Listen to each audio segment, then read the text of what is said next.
hello friends welcome to learning web আপোনালোকে সকলে গমে পাইছে ইতিমধ্যে কি আমাৰ যে 5550টা পদৰ মেৰিট লিষ্ট পাবলিশ হৈছে আৰু যি সকলৰ নাম আহিছে তেওঁলোকে গমে পাইছে এতিয়া কিছুমানৰ কি উইথড্ৰল আহিছে বিশেষকৈ এনআইএছ ক্যান্ডিডেটবোৰৰ এটা সেইখিনি মই অকমান কৈ দিব বিচাৰিছো এই নোটিছখনত কি আছে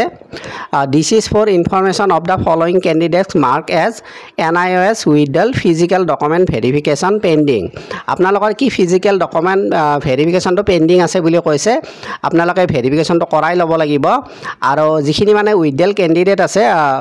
তেওঁলোকক ৰিমাৰ্কছত ৰখা হৈছে ফাৰ্স্ট প্ৰভিজনাল মেৰিট লিষ্টত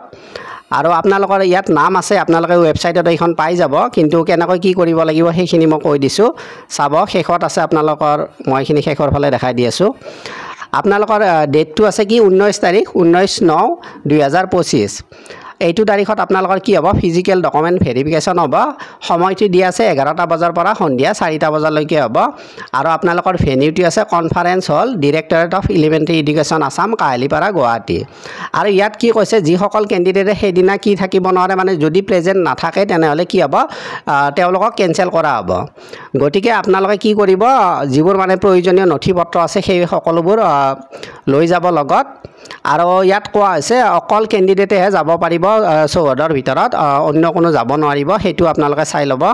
তো এইখিনি আছিল ইনফৰমেশনটো আপোনালোকৰ যদি ভাল লাগিছে প্লিজ লাইক কৰিব আৰু যিমান পাৰে ভিডিওটো শেয়াৰ কৰক আৰু নতুন কোনোবা আছে যদি সাবস্ক্ৰাইব কৰি ৰাখিব